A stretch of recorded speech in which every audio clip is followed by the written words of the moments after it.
The United States started out with just a few acts of civil disobedience, such as the Boston Tea Party. Nobody was hurt during this, and the only sort of property damage was the breaking of a padlock. And this led to the American Revolution. It served its point, and it showed that the United States was tired of what England was doing to them. Further along in the United States history, we also had the civil rights movement, but for the purpose that I serve today, I do not want to bring up that. There was also the anti-war movement during the Vietnam War. This composed of actually many different activists. Civil rights got involved as well, claiming that why fight for a country that won't fight for you?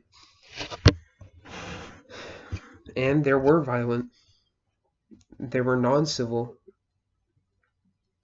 activists, non-civil protests to the Vietnam War, towards veterans and towards the United States itself. Riots would break out all throughout the 60s and 70s, and very few people actually believed in them.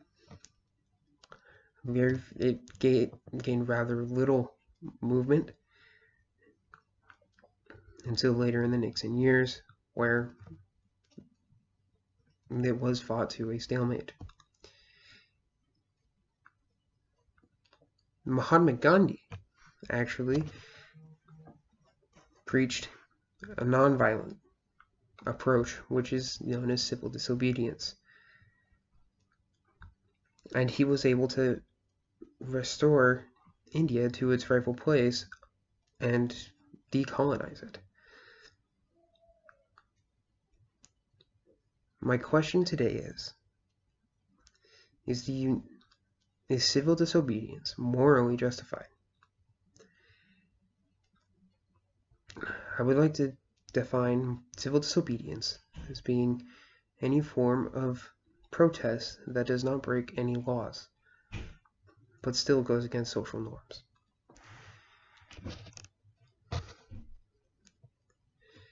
I would like to prove to you today that what is going on in today's current world of riots and violent protests is not morally justified. Civil disobedience is a nonviolent form of communicating your problems. The First Amendment states the right to assemble themselves. The First Amendment states exactly: Congress shall make no law respecting an establishment of religion, or prohibiting the free exercise thereof, or abridging the freedom of speech, or of the press, or the right of the people peacefully to assemble and petition the government for redress of grievances. Like I said, the United States was actually built on the right to peacefully assemble, and they wanted to protect this right. So, the Founding Fathers actually put it into the Constitution, actually the Bill of Rights. Why would they do this? If they knew that it could possibly come to this. Everyone knows that it actually can lead to violence. Many different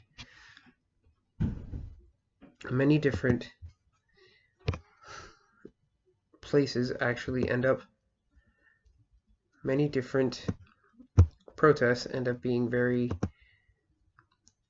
becoming violent, and with rioting and looting.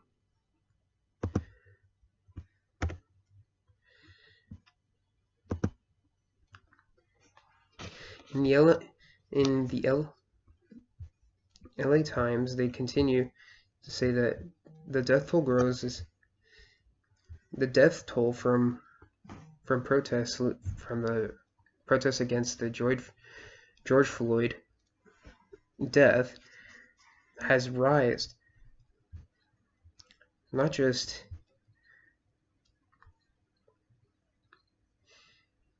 Not just among the protesters, but also police officers and retired police officers have died as well.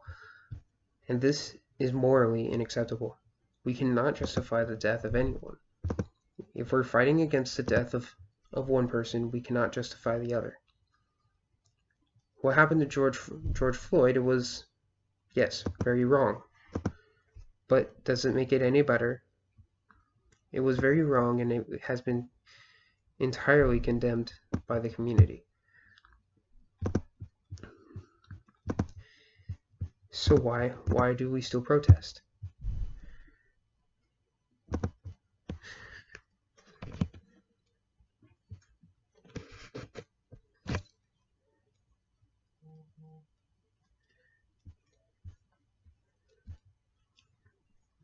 Why do we still protest?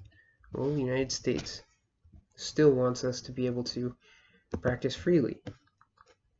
And there is a belief of systemic racism. This belief is founded in founded in the culture of today's black community and white community. But my solution for these problems is not to riot. As I stated before, a nonviolent approach would be far more effective. And protests such as sit-ins and marches have been very successful in the past. Martin Luther King had his famous walk on the Lincoln Memorial, and that was able to bring unite the United States together for the Civil Rights Act.